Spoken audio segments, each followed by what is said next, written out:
rein you in sometimes. Well, it doesn't stop us laughing at it. It doesn't stop us having an opinion on what's going on. Yeah. And it certainly will not stop us reflecting what you think. Weekdays from 6 to 9:30 on GB News.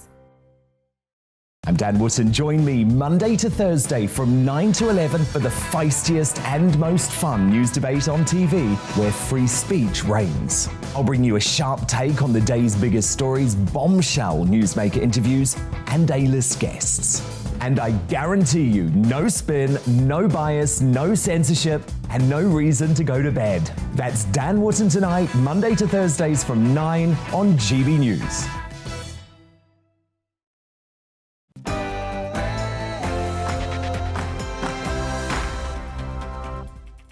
Hello and welcome to The Briefing with me, Gloria De Piero. We'll bring you the very latest on Partygate as the Met Police issue fixed penalty notices imminently. We're discussing plans to help our children at school and to better support those with special educational needs. Plus, we're chatting P&O ferries and making England smoke-free. And I have a fabulous Real Me interview with the Conservative MP, Mike Penning.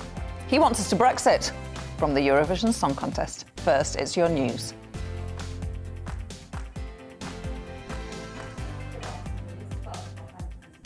GB Newsroom. The Queen has appeared outdoors in public for the first time since contracting COVID last month. She travelled from Windsor to Westminster Abbey with Prince Andrew for the Duke of Edinburgh's memorial service. Members of the royal family were greeted with cheers as they arrived for the event. The service of Thanksgiving features elements Prince Philip had planned for his own funeral, which weren't allowed due to coronavirus restrictions. Some of the Queen's wishes were also incorporated. P&O Ferries has told the government it can't rehire its fired staff. In a letter to the Transport Secretary, the Chief Executive, Peter Hebblethwaite, says complying with the government's request will deliberately cause the company's collapse. He also says he will not resign. Addressing the Scottish Transport Committee, he said the minimum wage will be paid to all workers if the law is changed.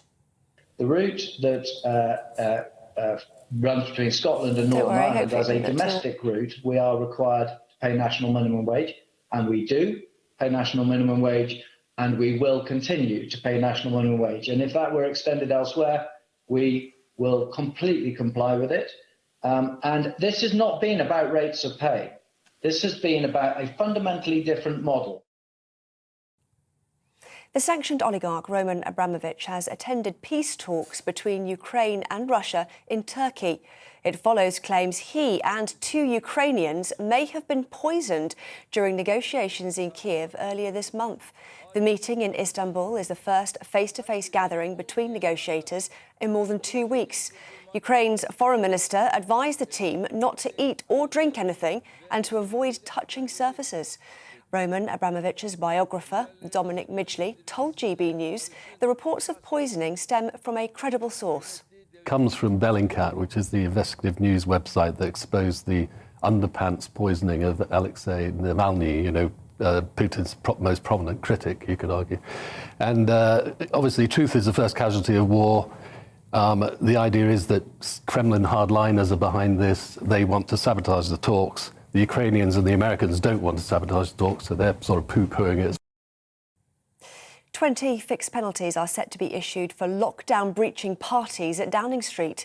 The Met Police say they'll be referred to the Acro Criminal Office, which will be responsible for handing out the fines. A dozen events were investigated, and the Prime Minister is said to have attended as many as 6. Scotland Yard says there could be more referrals in future. A missing teenager's school is renewing calls for help to find him. 14-year-old Rashid Al-Safi Bakar disappeared from his home in northwest London over a week ago. Police say it's completely out of character and there's growing concern for his well-being. Households are being encouraged to count the plastic packaging they throw away in a week as part of a new campaign to tackle waste. The Big Plastic Count is being run to highlight how much plastic waste is leaving UK homes and how much is actually recycled. Campaigners want the government to commit to halving the UK's single-use plastic by 2025. Will Smith has apologised to Chris Rock for slapping him at the Oscars. The Best Actor winner says in a statement on Instagram that his actions were unacceptable and inexcusable.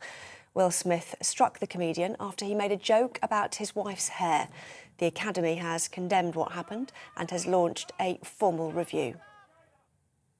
This is GB News. We'll have more news as it happens, of course. Now, though, it's back to Gloria.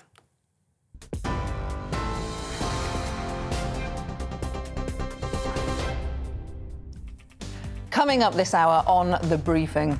If you thought the Partygate saga was over, think again. The Met Police are expected to issue the first fixed penalty notices for Downing Street partygoers imminently. Our political correspondent will bring us the very latest.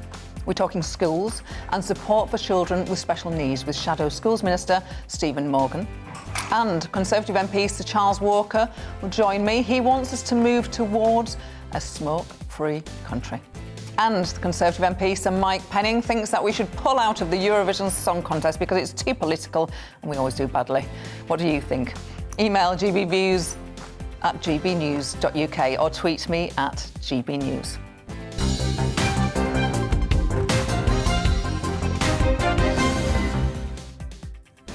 Yesterday, the government announced its plans to shake up education. Ministers will shortly announce also ideas to improve support for children and young people with special educational needs. Joining me now is Stephen Morgan MP, Shadow Education Minister for Schools.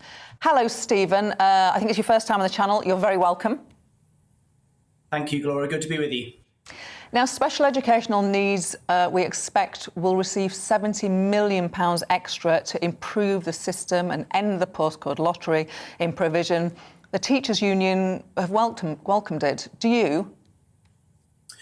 Well, the first thing I want to say, Gloria, is I went to a really good local school and I was lucky to do so, but I know that not every child is lucky to go to a good local school, and I want every child to succeed, whatever their background and where they're from. And the white paper that was published yesterday on schools, I think, is failing to tackle the challenges that schools and children across our country face. The big proposal around extending the school day, 8 in 10 schools are already doing that. The recovery plan that the government announced some while ago is not delivering for children, and that's really worrying. And that's why I think the government has got to do so much better to improve the lives of young people across our country. They would say they are trying. There's huge variations in pupil attainment. More than 70% of pupils in London achieved 5 good GCSEs in 2019, the latest figures. But in the West Midlands, the figure was only 64%. Why do you think that big variation is?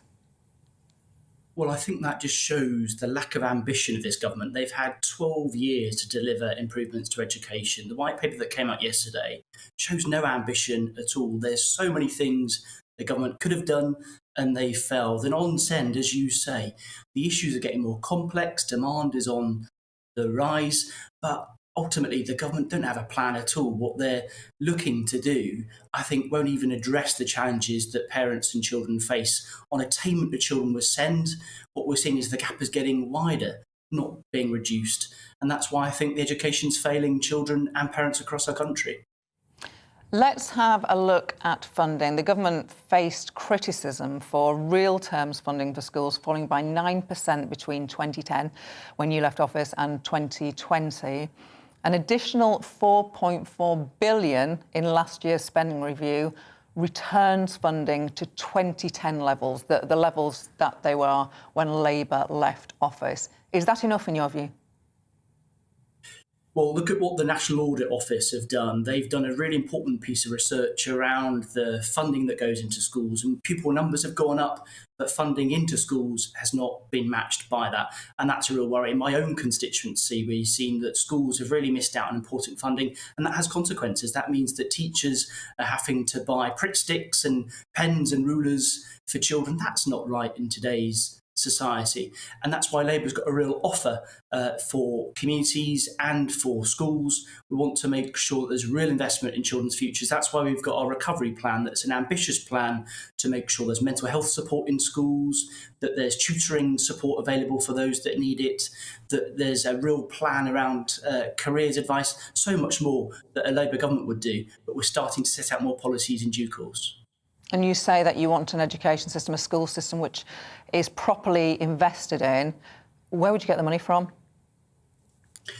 Well, we're obviously working out our plans at the moment, Gloria, and we will set out much more in terms of our policy as we head towards the next election. But Keir Starmer's been really clear. Under a Keir Starmer-led government, we will put children at the heart of what the government's trying to do. Our recovery plan is an ambitious plan that would make sure that children are supported in their classroom. After 3 years of lost learning, we want to make sure children are getting back on track and supported in the classroom. I was interested in a sentence that Nadeem Zahawi, the Education Secretary, made yesterday. It's undoubtedly true. He said kids in Knowsley are not less talented than kids in Kensington. They just haven't had the same opportunity. Now, that fundamental injustice has been the same whoever has been in government, and Labour didn't do enough to tackle that, arguably. Well, I think Labour government did an awful lot. They invested in our school buildings. We saw significant school investment across our country, and we saw a significant increase in standards. Children were lifted out of poverty. There were huge achievements by the last Labour government. I'm deeply worried after 12 years of Conservative rule that we've got inequalities across society and in our schools, and the gap is getting worse, and every child should have the best chance to succeed in life. And that's why we've set out a recovery plan that will do a number of things to make sure children do so much better in school. And just on the news today that fines are expected to be issued, the Prime Minister told Parliament all guidance was followed completely in number 10. That wasn't true. Does the Labour Party think the Prime Minister should go? Well, what's really clear now, Gloria, is the Prime Minister lied. He said there were no parties. There were. The fact that fines are now being allocated to people in number 10 under the watch of the Prime Minister is deeply, deeply concerning. I think questions have got to be asked. I think backbenchers in the Tory party now need to rethink what they've been saying over the last few weeks and really consider the Prime Minister's future. I want to go back to education, if I may. The government, through their plans announced yesterday, they want to change how school attendance is recorded. They point to as many as 100,000 pupils that have gone missing from school rolls during the pandemic. How has that arisen? Who are these kids? How can you just go missing? Well, that's right, Gloria. And I think the real concern is that during the pandemic, children were seen as an afterthought by this government and they weren't properly investing in our schools. There's been a whole set of chaotic announcements and decisions made that have really had an impact on children's lives. And that's why we want to make sure children get back on track with some more tutoring support, make sure that people have access to a good teacher in a good local school, and make sure that there's really good extracurricular activities available for children. You know, we need to make sure that this generation that have been through so much are given the best possible chance in life. And that means a real investment in a recovery plan that Labour set out. Stephen Morgan, Labour's Schools Shadow Minister. We're very grateful for your time. Thank you for joining us. After the break, Conservative MP Sir Charles Walker tells me why he wants us to move towards becoming a smoke-free country. And I'll be joined by Labour MP for Hull, Emma Hardy, with the latest on those P&O sackings. Back in a moment. Hello again. A mixed bag across the country today, but it's going to turn colder for all of us over the next couple of days, starting across parts of the north today, but with some sleet and snow in the forecast for tomorrow and Thursday. Here's the bigger picture. As I said, it's pretty messy with a few weather fronts lining up, introducing increasingly colder air. We've got a lot of cloud and showers across parts of southern England, extending into southeast Wales and maybe parts of the Midlands. Then a drier, brighter zone with some sunshine over Northern Ireland, western Scotland, and then another weather front bringing more persistent rain and some hill snow to parts of northern Scotland. The colder air just starting to edge in here as well, so temperatures only in single figures. Elsewhere, still pretty mild. Obviously, considerably cooler than last week, but in the sunny spells, 14 or 15 is possible. Still a few showers then to come this evening over northern England, and this zone of wet weather continuing to track southwards, and the showers turning more and more to snow over northern Scotland. And it could turn quite icy here as well through the early hours. Meanwhile, across the south, it turns a little drier. Again, relatively mild across the south, but that colder air means a pretty extensive frost forming by Wednesday morning across Scotland, and still a potential for icy conditions here through the morning rush hour. Then we've got this zone of wet weather, which is just expanding. It is mostly rain through the day across Northern Ireland, Northern England, parts of Wales. But over the hills of Northern England, starting to turn a little bit more wintry, and the showers still falling as snow over northern Scotland. A largely dry day in southern England, but late on there'll be some showers getting into parts of the southwest and South Wales. And then it's during Wednesday evening that we're a bit concerned about this zone of wet weather tracking southwards and turning more and more to sleet and snow. It's going to be a messy mixture, most of the snow over the hills, but there is a chance you could wake up on Thursday morning to a covering of snow in parts of the Midlands and southern England. Cold air is pushing its way southwards. It is going to feel an awful lot colder for all of us by the end of the week.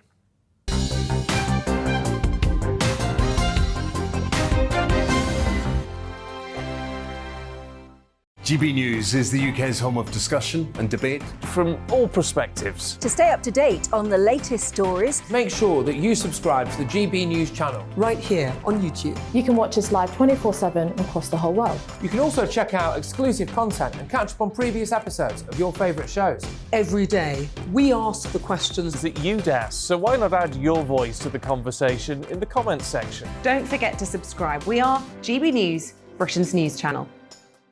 Every night at 11 on GB News, we bring you the next day's stories the day before. Basically like time travel. If it's a big story, we'll cover it, guaranteed. But we'll also have some fun along the way. Big opinions, big laughs. Sometimes big hair. This is Headliners, the paper review show that won't send you to sleep like the others will. 11 p.m, 7 nights a week. Join us.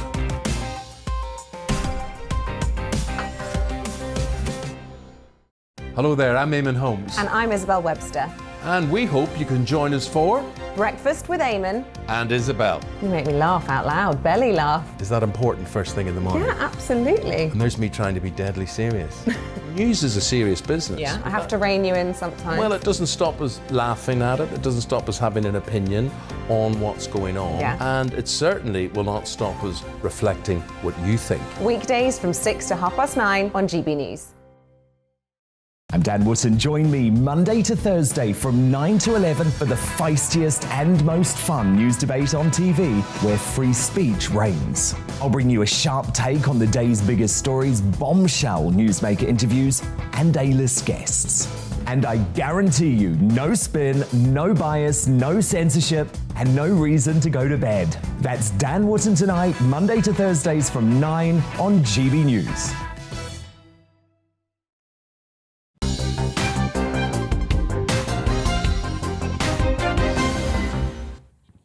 Now, smoking cigarettes is certainly less popular than it was. It's certainly more expensive too. The government wants us to move to become a smoke-free England, virtually smoke-free, by 2030, whilst Sir Charles Walker, Conservative MP for Broxbourne and Vice Chair of the 1922 Committee, is leading a debate in Parliament this afternoon on this issue, and I'm delighted he joins me now. Charles, your first time on the channel, you're very welcome. Thank you for having me. So it's virtually smoke-free by 2030. How are we going to get there? I don't think we are. So when we talk about a smoke-free England, that means less than 5% of the population smoking. And we're currently at about 14%. And there is a strong view that actually the numbers have gone up as a result of lockdown. So we might be northwards of 15% at the moment. And the cancer charities now reckon that it could be 2037 at the best before we get to that 5% figure. And even that's looking like a reach at the moment. Well, that suggests that some people just like smoking cigarettes and perhaps they shouldn't be hectored for doing so. That's what some people would say. How do you respond? Well, look, I'm a reformed smoker and I love smoke. I don't smoke anymore. I gave up 17 years ago. But the fact is that lots of people want to give up, but it is difficult to give up, and they've tried vaping. But there are other things. There's non-lit tobacco. There's snoo. There's all sorts of other tobacco products out there, nicotine products. But the government just won't entertain beyond vaping, allowing people to access them.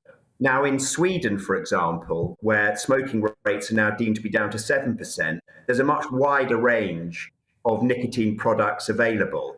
And so I don't want to hector people, but let's face it, nicotine is highly addictive. going cold turkey is very difficult.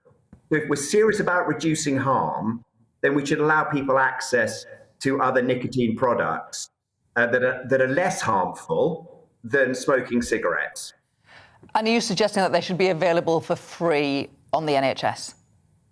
No, I'm not suggesting that. I think people should pay for them, although in some cases I think there is talk about prescribing vaping for really hardcore smokers who are finding it very difficult. The government's got to be really imaginative about this. Gloria, 75,000 people die from smoking-related illnesses every year. So over a 10-year period, that's the population of Birmingham, 750,000 people dying every 10 years. About 500,000 hospital admissions every year are related to smoking. So if the government is serious about driving down smoking-related illnesses, smoking deaths, then it should be more imaginative in its approach. There's also a levelling up issue here. If you live in the northwest, say in a seaside town, a big seaside town in the northwest, in one of the most deprived boroughs, smoking rates are still above 22%. If you live in leafy Surrey, smoking rates are below 5%. And the discrepancy in mortality, the age of mortality for men, is 8 years. So if you live in one of these deprived areas in the northwest where smoking prevalence is 4 times higher than, say, in Surrey, the average male life expectancy is 8 years less. And that's not acceptable, is it? No, indeed. And I think everybody would agree with that, although some would say, but if I choose to smoke, I know the risks. Now, But I'm not. If people want to smoke, that's fine. But let's give people the chance to quit. I don't believe in the nanny state. I believe in the state actually reducing smoking seriously and providing a wider range of alternatives for people to consume, but alternatives that would do them less harm over the course of the consumption of those materials. Yeah. Okay. Very clear. Now, we both mentioned that we're both former smokers. I vape. I'll put that on record. But I do notice people can be quite sniffy about it. For example, if I'm in a pub or restaurant, I have to stand outside with people smoking cigarettes, which sort of defeats the point about stopping smoking cigarettes because, I would be blowing out air. Do you get that we're a bit unkind as a society to people who are trying to, I would have struggled to stop smoking cigarettes without vaping. I mean, vaping is much less harmful. The impact on third parties is much reduced. But we do have this sort of mental block around nicotine in this country. We really do, that all nicotine is bad. Now, nicotine's not great for you, but smoking nicotine is the worst thing for you, and it's the worst thing for people around you. Actually, vaping reduces your risk greatly, eliminates almost the risk to anybody else. And so does non-combustible tobacco, and so does snoo, and in the same way nicotine gum does, although obviously we don't like that being on pavement. Indeed. While we have you, Charles, I'm sure you understand we need to ask you about today's news that 20 fixed penalty notices will be issued. The Partygate furore, which threatened the Prime Minister's future earlier this year, seems to have faded. In your view, could it return?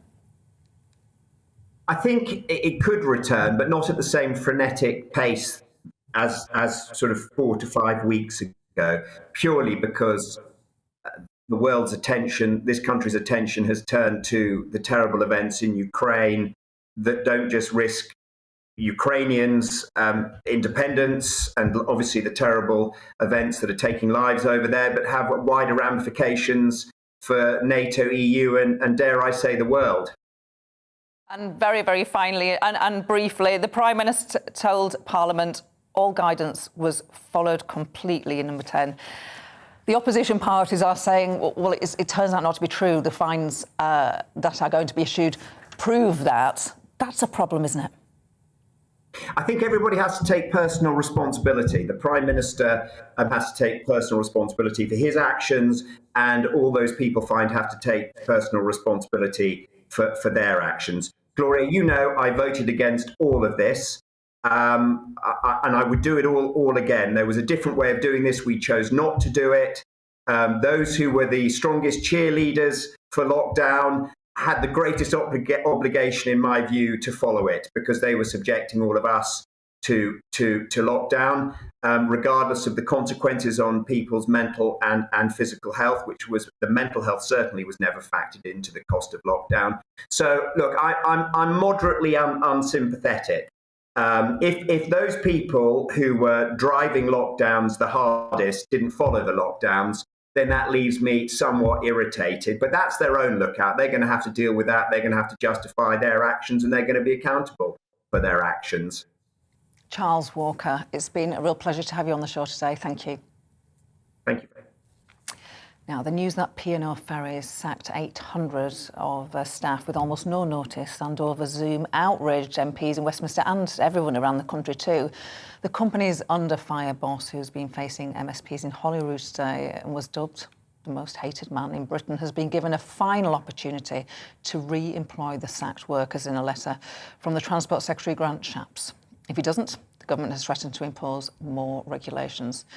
Now, a second ferry has been detained by authorities after failing a safety inspection. Joining me now is Emma Hardy, Labour MP for Hull West and Hessel. Emma, good to see you. The P&O boss, Peter Hebblethwaite, last week admitted to breaking the law by sacking 800 workers without notice, but he told MPs he would do it all again for the sake of the company. He said, I completely hold my hands up. The business was not viable. What choice did he have? Well, he had the choice to follow the laws in this country. I mean, it's utterly appalling the way that he has behaved, utterly disgusting that he's treated workers in this way. And then to be so brazen as to go to in front of MPs and say, oh yeah, I broke the law and I don't care and I'm not going to change my mind is totally disgusting. And one of the big fears that we have, that other companies will look at what he's done and think, well, why should we follow the law when it comes to employment if, look, he does it and nothing happens to him? I mean, this is a truly horrific way to treat workers. And I don't buy this, that he had no options. DP World as a company, the company that owns P&O Ferries, is incredibly wealthy. They spent over £100 million sponsoring a golf tournament recently. I mean, this is just disgusting. He is choosing to put his profits above British workers, and that is simply not fair. And he should be held to account for doing this. And more than reinstating those workers who worked on the ferries, he should be held personally responsible. Why should he be allowed to continue to be a director of companies when he is treating workers in this way? It's not right. I reckon Grant Shapps probably agrees with you. They're doing everything they should be. The government, would you say that? Well, Grant Shapps is finally sort of moving towards doing what he should be. But we have to remember this is a government that voted against fire and rehire and that has a poor record when it comes to protecting workers and employment rights. This government has had the opportunity on a number of occasions to do the right thing in terms of strengthening employment rights. But remember, it was a Conservative and Lib Dem coalition government that brought in the Trade Union Act to try and weaken trade unions. So they don't exactly have a gold star record when it comes to supporting working people. So I can't see why Grant Shapps is going to be acting any differently in this case. I mean, obviously he feels outraged. There are questions around, well, when was he actually told about this happening from P&O? And I made the point to him that he shouldn't have just assumed that they were going to behave in a decent manner without checking that and following it up. I'm being told by my colleague Carl Turner, the MP for Hull East, who's been fantastic on this issue. I've been told by him that legislation should be coming on Wednesday. And so, well, actions speak louder than words. Let's see what actually happens on Wednesday and whether the government are serious about tackling this issue. Now, you are a member of the Cross-Party Treasury Select Committee. Of course, Rishi Sunak appeared before that committee yesterday, of which you were present. It sounded like he wants to wait till autumn to decide if he needs to find more money to help households with their bills. Is that a sustainable position? It's simply not. I mean, the cost of living is hurting people right now. And this was the point that I raised with him around a constituent of mine who's been worked his entire life, in his whole life as a worker. His wife has now got a horrific degenerative condition, a form of dementia, which is... is critical. I mean, it will end up killing her in the end. He's had to stop work to become her carer. There's no way that he can work, and he's really struggling. He's gone from the salary that he used to work, going out there every day and earning, to hardly having anything coming in, and he's seeing his bills going up. He can't leave his wife to get cold. He can't switch the heating off. He can't go out to work because he has to be there 24 hours a day to care for her. I mean, what choices does him and various other people have in this country? It's almost like the Chancellor is blind to the fact that these people exist and that these people need help. He kept talking about, he's made these political choices, but by making the choices he's made the choice to put another 1.3 million people into poverty through no fault of their own. It's not sustainable, and it's not fair, and it's not just people of working age who are suffering, but also when we're looking at all the pensioners as well, what are they going to do when it starts to get colder? The Chancellor needs to be the Chancellor for all the people in the United Kingdom. He needs to be thinking about all of them, and at the moment he seems to be just focusing on a small minority. Emma Hardy, thank you very much for joining us. I would love to talk to you and the constituent that you mentioned on the show anytime, because it's about real life stories and making sure that when we talk about politics, we're rooted in reality too. But thank you for your time today, Emma. In a moment, we've got a great Real Me interview with the Conservative MP, Sir Mike Penning. He's dyslexic, was in the army, a firefighter, and thinks we should pull out of the Eurovision Song Contest. First, it's the news with Tamsin.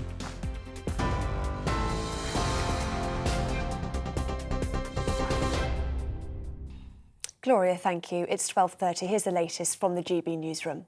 The Queen has appeared outdoors in public for the first time since contracting COVID last month.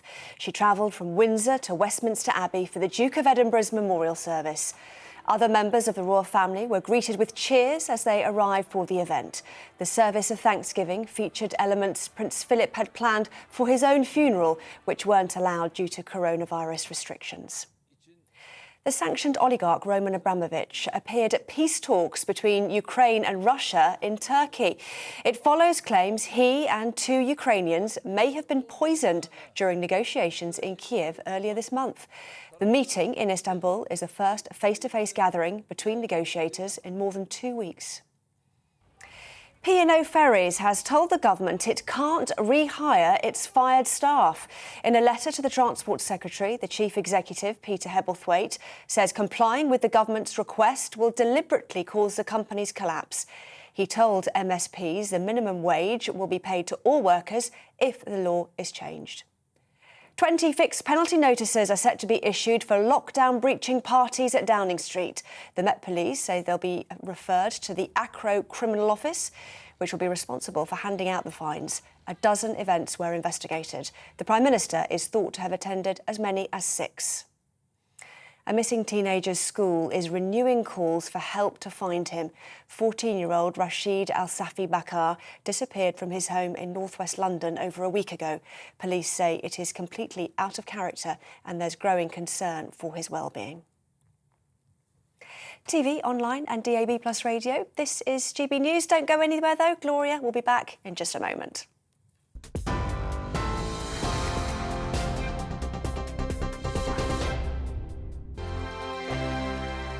GB News is the UK's home of discussion and debate from all perspectives. To stay up to date on the latest stories, make sure that you subscribe to the GB News channel right here on YouTube. You can watch us live 24/7 across the whole world. You can also check out exclusive content and catch up on previous episodes of your favourite shows. Every day, we ask the questions that you'd ask, so why not add your voice to the conversation in the comments section? Don't forget to subscribe. We are GB News, Britain's news channel. Every night at 11 on GB News, we bring you the next day's stories the day before. It's basically like time travel. If it's a big story, we'll cover it, guaranteed. But we'll also have some fun along the way. Big opinions, big laughs. Sometimes big hair. This is Headliners, the paper review show that won't send you to sleep like the others will. 11 p.m, 7 nights a week. Join us.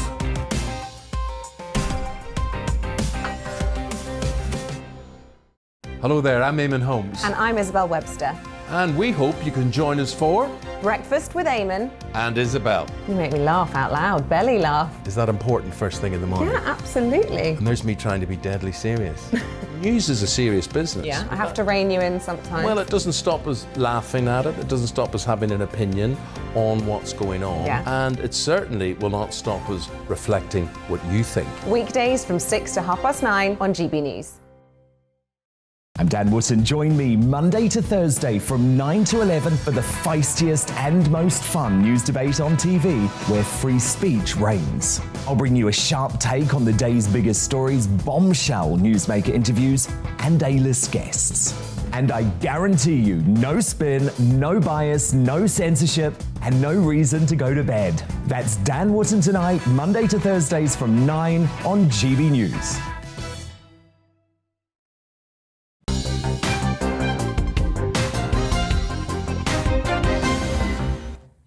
Now it's time for my latest Real Me interview. I talked with Sir Mike Penning, the Conservative MP for Hemel Hempstead, about being dyslexic, playing rugby at 65, and why he thinks we should pull out of the Eurovision Song Contest. Enjoy.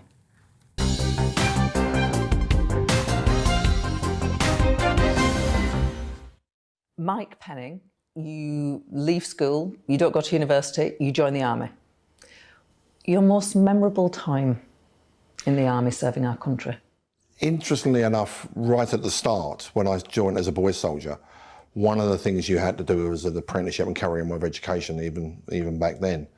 And the education officer said to me after a couple of weeks, "Do you know you're dyslexic?" And I said, "Is that some kind of tropical disease or something?" I had no idea what the man was talking about. And at school in those days, you were just dim, which is what I was told I was while I was at school. So to be told that actually that you have a learning difficulty and we can help you with that is the most memorable thing by far for me in my whole life. One man believed in me and put me on a course. Gosh. And you live with that, because you're dyslexic, you live with it forever. So if you notice when I'm in the House of Commons, when I was a minister or even now, I memorise my speeches, which is, some say was a skill. It is a skill. I see it as a hindrance. But I memorise my speeches. My civil servants used to have heart attacks, of course, when I was at the dispatch box, but I seem to have managed it okay. Wow. So tell me about your current day struggles. What does being dyslexic mean to you today? Well, I can read, but I just struggle sometimes to interpret what's on the page compared to what my brain is telling me. So I often, if I scribble down because, the B will be missing, for instance, in the type of dyslexia I have. But if I start reading from a text, I become enormously wooden. And I've got a bit of a lisp anyhow, and so I consciously think that's even worse. But literally, from that moment onwards, I don't think it held me back. You just needed the diagnosis. I just needed someone to say, actually, you're not just a naughty boy, which I was, and the army was brilliant for me in that context. But actually, there's a way around this, fella. We can work with you. What do you mean you were a naughty boy? I think like a lot of children who can't relate, and teenagers that can't relate to what's going on around them, you rebel. And, you know, when I was at school, the cane was in full operation. It meant, after a while, absolutely nothing to those who were getting it regularly. But what it didn't, some of the teachers felt is that you can almost beat this naughtiness out. And what it was is that what you were talking about at that blackboard in that room, I most of the time had no idea what you were talking about. And certainly, mathematics isn't my greatest subject either, but you can work on that, and that's it, dyslexia works in it. So was I disruptive at school? Yes. But at the end of the day, I still feel to this day that I was let down by the education system, simply because it was early days for diagnosis of dyslexia, but they knew about it, and they wasn't willing to assist in the way that I got assistance later on. Can you believe we were caning children in your lifetime? Yes, I remember it vividly. But it was strange, you know, because that was you stood outside the headmaster's office. You were being disruptive. But, you know, that's the second time this week you're going to get 6 of the best. And interestingly enough, when you went back out into the playground later, it was a badge of honour. It was like, yeah, not again. No, don't worry about it. I can take it. But it can hurt.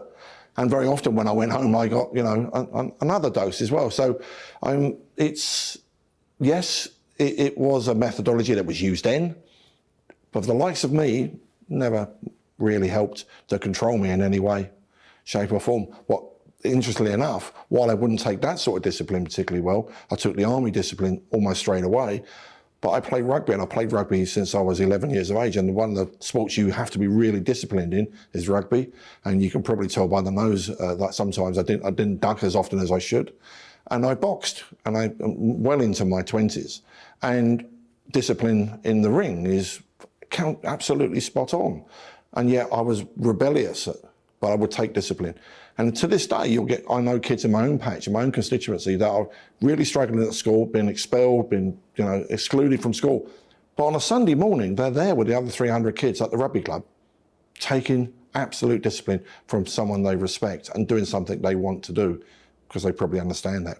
I understand that feeling.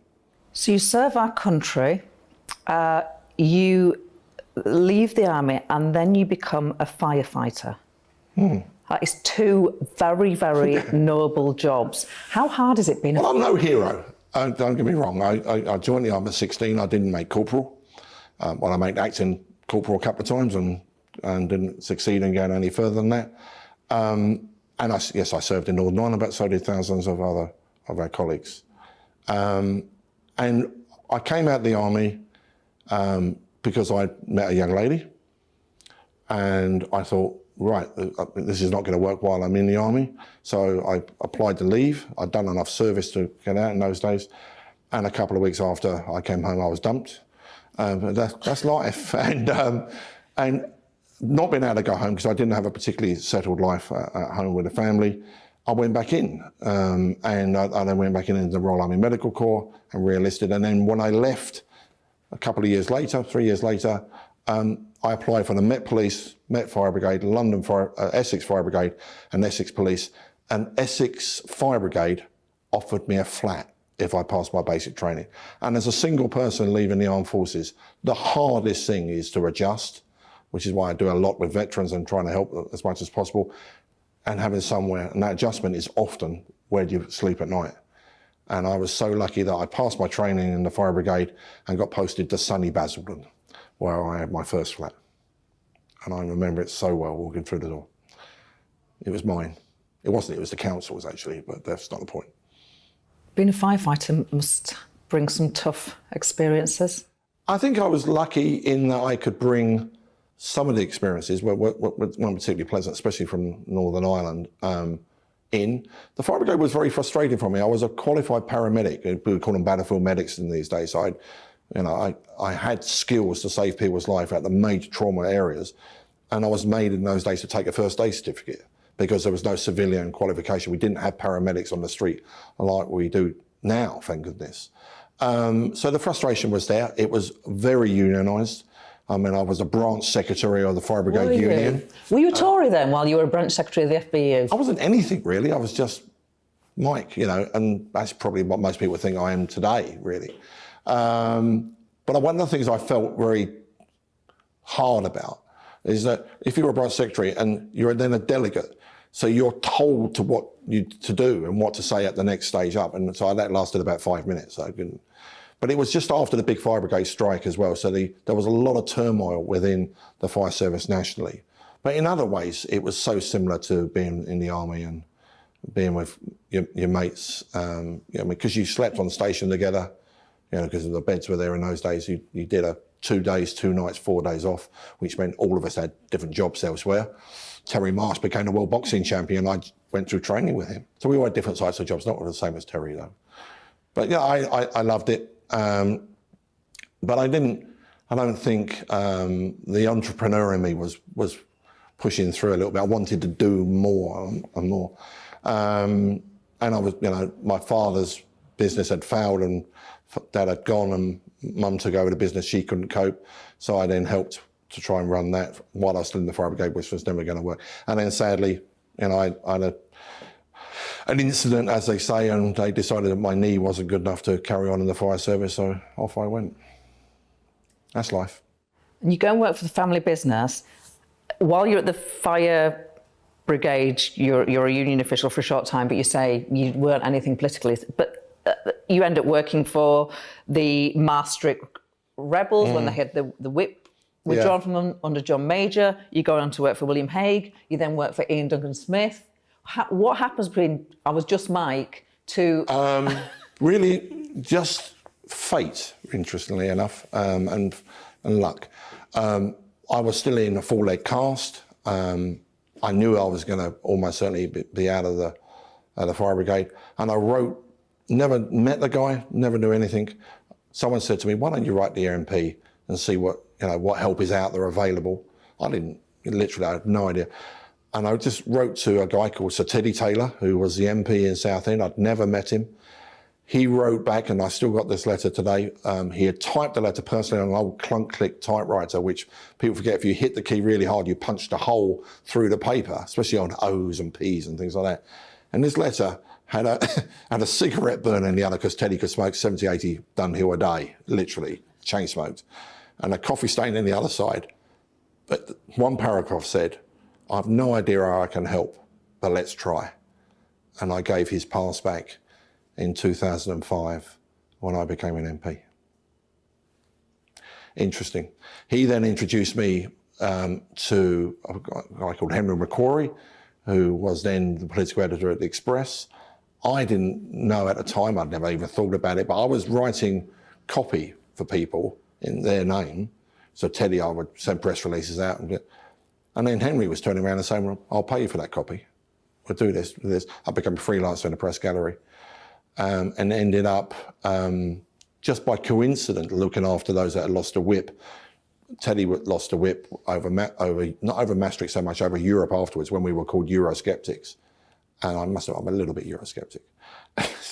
Some will say that's an interesting comment, but there we are.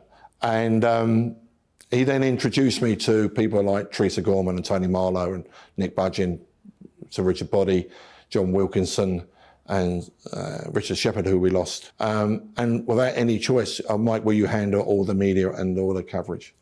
And that was that. After they got the whip back, and after William became leader, after the 97 election, and I was still doing a bit of work for Teddy, and then lots of other members that would come to then shadow cabinet started to say, would I do some media work for them? And then I made half of the shadow cabinet I was working for. And eventually Seb Coe came toddling along and said to me, I can make you an offer you can't refuse. And asked me to be the head of news and media for the Conservative Party. And then people like Nick Wood and Amanda all came in, and the rest is really history. Do you know what? You are really bursting a bubble here, because being a journalist and being a media advisor, people portray that, probably people in the business, as some dark art, some special skill that you need. What do you say to that? Because you seem to have taken to it like a duck to water by the sounds of it. What I tried to do when I was in the press gallery at the House of Commons is just be as straight as possible with guys. And one of the things I used to say to William at the morning meeting, when the press was usually really terrible. Very, very difficult. And I used to say, well, it could have been worse than that, because we found out about that, and that the guys told me in the press gallery, so I could try and address things. But what you had to do is be straight. So when I left, when William and Ian Duncan Smith took over as leader, I remember absolutely vividly, there used to be the editor at the Times phoned me to say that Ian had sacked David Davis. And I said, well, Ian's in Stockholm. Can't see how that's possible, but I'll try and get hold of him. But I'll be dead straight. It was Phil Webster as the editor at the time. Political editor. And I will be dead straight with you. As far as I'm concerned, no. He phoned me again 20 minutes later. No. I managed to get hold of Ian in Stockholm, who didn't quite tell me what was going on. So then I kind of realised. And the next one, I know Theresa May had been made chairman of the party. David Davis clearly had been sacked, but the only person that had David Davis's number was me, and they expected me to phone David Davis and explain to him. And even though I did speak to David, he was in Florida, I think, at the time. I'm afraid that was someone else's job.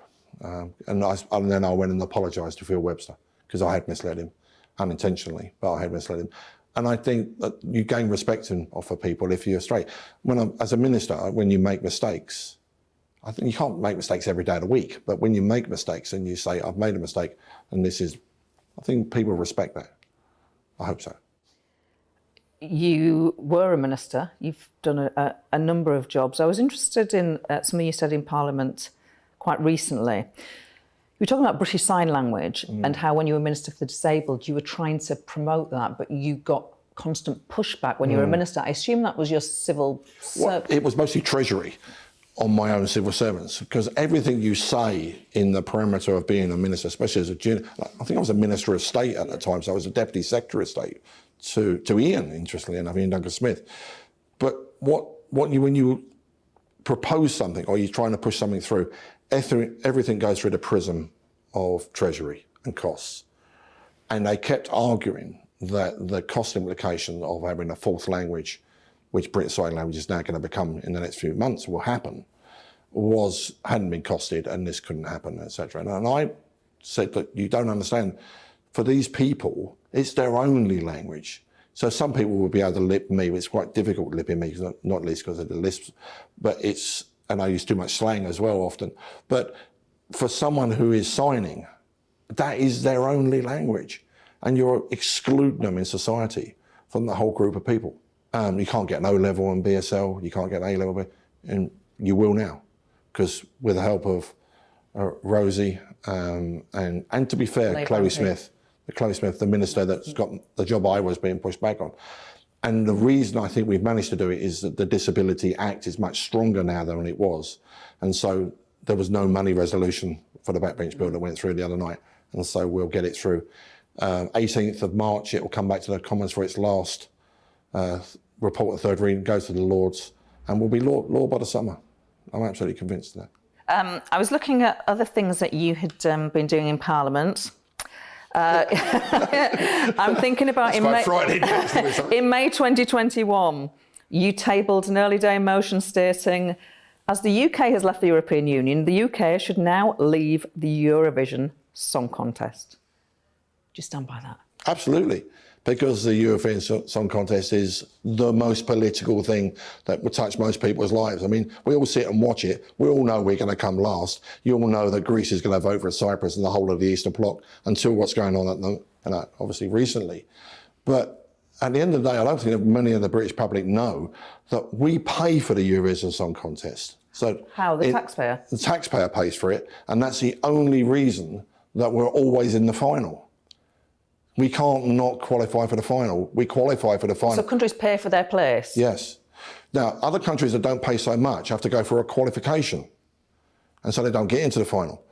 And the other thing is Australia in Europe. I wasn't very good at school, but I didn't think Australia was in Europe. And yet Australia was in Eurovision Song Contest. This is balmy. Now, we'll sit there and have a pizza as a family and have a laugh, but I think there's better money spent by the British taxpayer. And if they want us in, let's get there on merit. We know we won't get there on merit, we'll be last. Not because we can't sing, not because we don't do good songs, because it's full of politics. Do you think there's any chance of us not taking part in the Eurovision Song Contest? Only if I get my way. Do you think there's any chance of you getting your way? I think we might have a few more different priorities at the moment, but the BBC pay from the licence fee holder is where it comes from. So it's a tax. The licence fee is a tax. And at the end of the day, if enough people say, I don't want my money used for that, but I don't think many people realise it. Occasionally they slip it out. Terry Wogan did it when he was brilliant at doing it, wasn't he? He was just slip out and say, and this is why we're here, because British taxpayers pay for it. And then it just washes over. But it's bonkers, really. Mike Penning? What can you say? I really wanted to interview you, and because I thought it would be entertaining. It's been more entertaining and more interesting than I imagined. So, well, you need to come to Twickenham with me in the next couple of weeks, where I'm playing in a charity rugby match, full contact rugby. I'm 65 this year. My wife thinks I'm bonkers as well, but don't worry. Mike Penning, thank you. You're welcome. I really enjoyed that one. Our political correspondent Tom Harwood is fresh out of the journalist briefing at Downing Street. Tom, the very latest. Yeah, do you want to talk about us? Well, yes, it was quite an exciting briefing today. Lots of backwards and forwards questions to which the Prime Minister's official spokesman, frankly, did not know a lot of the answers. What I can tell you about what has gone on with Partygate is that the Metropolitan Police have told the fine-issuing body to issue 20 fixed penalty notices. Now, these 20 notices may not be going to 20 individuals. They may be going to a smaller number of individuals, with some getting more than one fixed penalty notice. And we know the way that those COVID fines work. If you get more than one, the amount that you have to pay increases. But how does government respond? Well, if Boris Johnson himself is handed a fixed penalty notice, Number 10 will tell us, and they will tell us straight away. However, if the Prime Minister's wife or Simon Case, the Cabinet Secretary, or if anyone else receives a fixed penalty notice, Number 10 say they won't tell us. Indeed, no one will know other than the people that receive that fixed penalty notice themselves. So we could be in the peculiar situation whereby there are 20 fixed penalty notices given out and we don't know who gets those notices, unless, of course, one of them goes to the PM. That's the only figment of certainty we have in this complicated process. What we do know, however, is that the Met Police have also said they will continue to scour through the enormous amount of information they have and may well hand more after this 20, although to some that seems unlikely given they've taken months to get to this point. We also know that Sue Gray, the second part of her report, the fuller report, will come once this Met Police investigation is concluded. It hasn't, however, concluded yet. There is still more to come, and of course we will know once those fixed penalty notices have been issued. Big questions in terms of who receives them, and also disciplinary processes to come when Sue Gray's report finally is published at the end of this Met Police investigation too. A complicated story, lots to come and lots still to be discussed, not least for the Prime Minister, who faces MPs at Prime Minister's Questions at noon tomorrow. And we will bring you that live, of course. Tom Howard, thank you for bringing us up to date. You have been watching The Briefing with me, Gloria De Piero. Join me at 10 to 12 tomorrow for Prime Minister's Questions. Could be a fiery one. Liam Halligan will bring you On the Money in just a moment. But for now, I will leave you with your weather. Hello again. A mixed bag across the country today, but it's going to turn colder for all of us over the next couple of days, starting across parts of the north today, but with some sleet and snow in the forecast for tomorrow and Thursday. Here's the bigger picture. As I said, it's pretty messy with a few weather fronts lining up, introducing increasingly colder air. We've got a lot of cloud and showers across parts of southern England, extending into southeast Wales and maybe parts of the Midlands. Then a drier, brighter zone with some sunshine over Northern Ireland, western Scotland, and then another weather front bringing more persistent rain and some hill snow to parts of northern Scotland. The colder air just starting to edge in here as well, so temperatures only in single figures. Elsewhere, still pretty mild, obviously considerably cooler than last week, but in the sunny spells, 14 or 15 is possible. Still a few showers then to come this evening over northern England, and this zone of wet weather continuing to track southwards, and the showers turning more and more to snow over northern Scotland, and it could turn quite icy here as well through the early hours. Meanwhile, across the south, it turns a little drier. Again, relatively mild across the south, but that colder air means a pretty extensive frost forming by Wednesday morning across Scotland, and still a potential for icy conditions here through the morning rush hour. Then we've got this zone of wet weather, which is just expanding. It is mostly rain through the day across Northern Ireland, Northern England, parts of Wales, but over the hills of Northern England, starting to turn a little bit more wintry, and the showers still falling as snow over Northern Scotland. A largely dry day in Southern England, but late on there'll be some showers getting into parts of the southwest and South Wales. And then it's during Wednesday evening that we're a bit concerned about this zone of wet weather tracking southwards and turning more and more to sleet and snow. It's going to be a messy mixture, most of the snow over the hills, but there is a chance you could wake up on Thursday morning to a covering of snow in parts of the Midlands and southern England. Cold air is pushing its way southwards. It is going to feel an awful lot colder for all of us by the end of the week.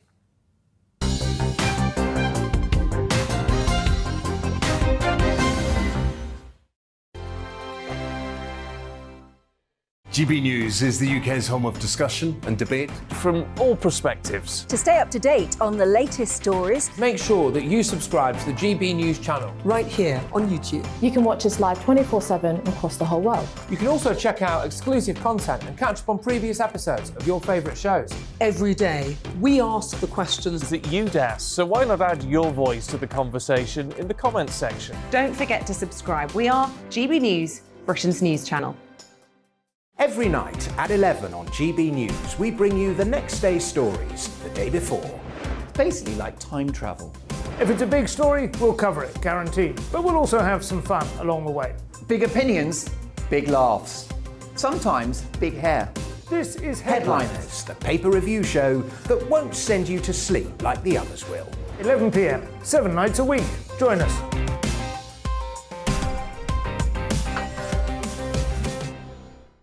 Hello there, I'm Eamon Holmes.